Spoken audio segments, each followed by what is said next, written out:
And good morning mga boss. Ngayong araw, hindi muna tayo papasok ngayong maga. Kasi tutulungan ko yung pinsan ko na mga ambas ng mga materyales para doon sa bubong nila. May kakilala naman tayong pagkukunan ng medyo murang materyales. Kaya tayo na lang tutulong sa kanya. Sana ako gagawa doon. Kaya lang sabi ko, may kakilala din yung pinsan ko. Hindi ko maiwan yung ginagawa ko ngayon. Kasi puro welding. Hindi ko rin maharapan. Kaya sabi ko, pagawa na lang muna sa iba. Tapos yung ibang gagawin sa electrical, tsaka mga finishing, kahit ako na. Importante, mauna yung bubong nila. Kasi baka abutan ng tag-ulan. Ayun, sasamahan muna natin siya para makabili ng materyales. Sasamahan ko muna siya para makita nyo rin yung gagawin dun sa kanila. Ayun mga boss, yung ginagawa nung bahay ng pinsan ko. Ayun. Tapos may mga gumagawa sila, yung kakilala niya kan, sabi kong sila na lang yung pagawain nila. Maliit lang bahay, 2 kwarto, tapos kasama yung kusina.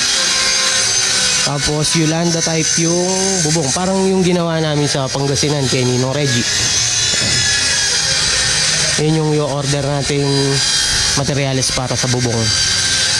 Kukuha na lang din tayo dun sa pinagkukunan ni Ninong Reggie. Samahan ko muna yung pinsan ko. Yan mga boss, nandito na tayo sa pagkukunan natin ng materyales. Tingnan natin dito.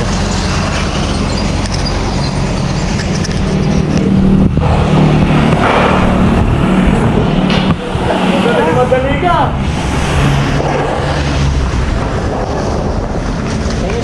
Mas magkano yung yero nyo? 0.5. 0.5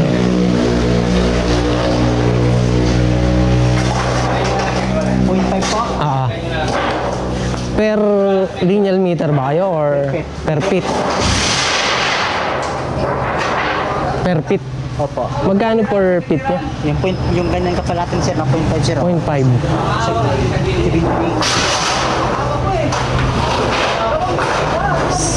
78.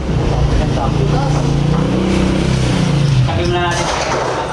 Yung 0.4 nyo. 55. Nasaan yung 0.4 nyo Yung dito? ganyan sa pula. 55 po yan. Tapos yan, 78. pwedeng humingi ng ano? Quotation po.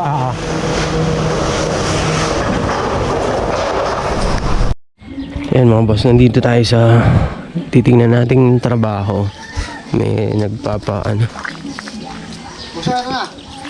may nagpapatingin. Dito yata yung pupwestuhan. And medyo mababa pala.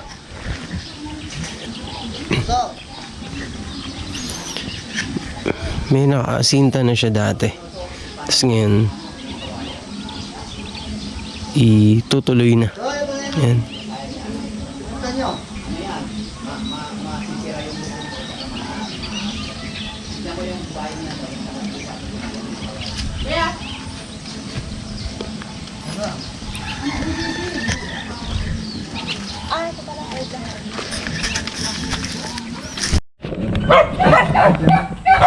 Ayan mga boss, yung sukat niya.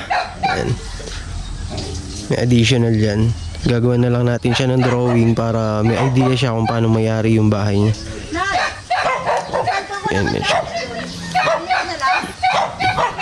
Kakabili lang ng lote pala. Ayan. Papatayuan niya na ng bahay. Hanggang dun yung sa kanya, hanggang sa may sampalok na yan. Tapos hanggang dun sa baba. Gagawan ko siya ng drawing para malaman niya na kung paano yung magiging yari ng bahay. Ayan.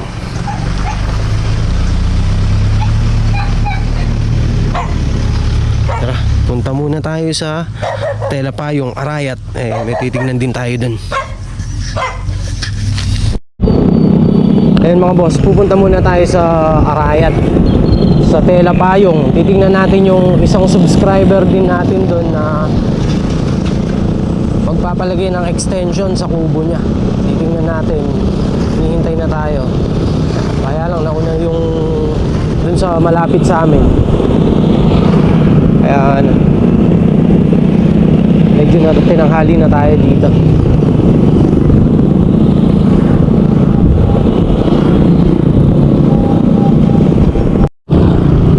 Ayan mga boss, malapit na tayo dito sa pupuntahan natin. Kaya lang hindi pa natin alam kung saan yung eksaktong lugar niya. Hanapin muna natin siya. Although binigay naman sa atin yung saktong address. Kaya lang syempre, ngayon lang tayo pupunta rito. Hanapin muna natin yung lugar.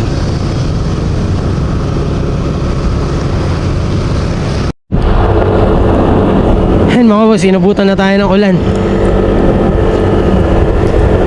Maambon na. Malapit na tayo. Dito lang daw yun. May nagturo naman sa atin kung saan yung papunta dun. Malapit na rito. Tapos may papasukan pa daw tayong kantong maliit. And siguro ito lang kanto na to. May naggagawa ng sidecar. Ayan mga boss, siguro itong kubo na to. Kasi first time natin pupunta rito. Ito siguro yun. Ay. Apo. Ayan mga boss, nandito tayo. Apo. Andito tayo sa may kubo. Ito yung pinaka lalagyan natin ng extension. Ayan. Ayan. Kamukha siya nung kay Tito Jimmy. Kasi laki din siya nung kubo niya. Ayan yung lalagyan natin ng extension dito sa harap. Ayan. Nakaharap siya dito sa bundok arayat. Kaya lang tatakpan ng ulap. Medyo makulimlim gawing arayat. Ayan. Estimate muna natin siya kung magkano aabutin lahat ng materialis niya para sabihin na lang natin sa kanya. Nagmamadali din siya kasi babalik na siya ng ibang bansa kaya agad-agad gusto niya mayari na. Yan. Muna natin tapos uwi na kasi papasok pa tayo.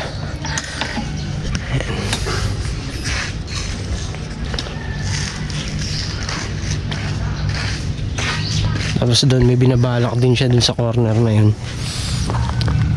Maglalagay din siya ng tiny house doon, yung medyo maliit lang na bahay, parang kwarto lang, ganyan. Gusto niya tayo na rin yung gumawa. Pag nagkasundo kami sa price, sa presyo, syempre kailangan din natin ng presyo.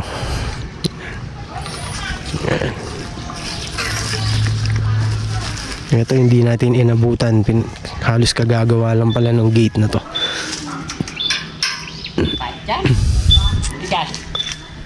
Oo.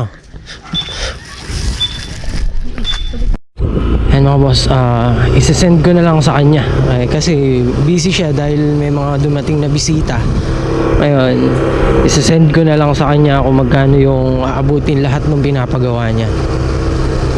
Medyo nagmamadali na nga siya kasi nga babalik na siya sa ibang bansa. Kaya gusto niya matapos din kaagad. Kaya tingnan natin kung kakayanin bago siya umalis.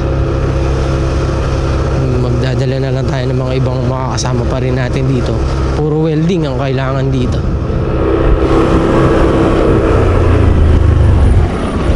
Pagka uwi, isisend ko na lang sa kanya para maayos ko yung quotation. Magkano lahat. Ayan. Ina muna tayo. Pagka medyo maaga pa, magtatrabaho din ulit ako dun sa ginagawan nating grills para matapos na yun, makalipat na tayo kagad dito. Ayun mga boss, nandito na tayo. Hindi na natin napakita yung mga ibang nangyari kanina sa pagtulong natin doon sa pinsan ko. Ngayon, tatrabaho na tayo ngayon para matapos yung pinto dito. Trabaho muna tayo tapos pakita ko na lang mamaya kung ano yung mga natapos natin. Pumasok lang, bali ako lang mag-isa niyan. Si Edwin, baka bukas ko na papasukin para mag-grind niya yung mga matatapos natin ngayon. Ayun mga boss yung pinaka-plate niya. Ayan, ganyan siya.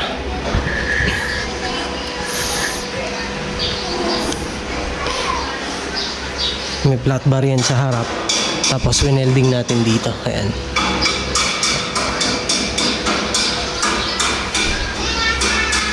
Tapos tatapusin na natin yung dito.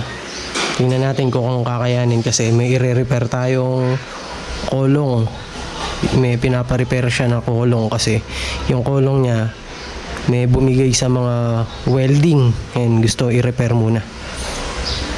Tingnan natin kung ano yung papauna niya, ito or yung kolong muna. Medyo makulimlim pa man din, parang uulan pa.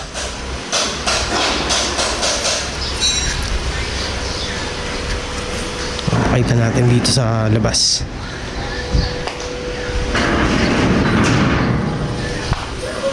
Ayan.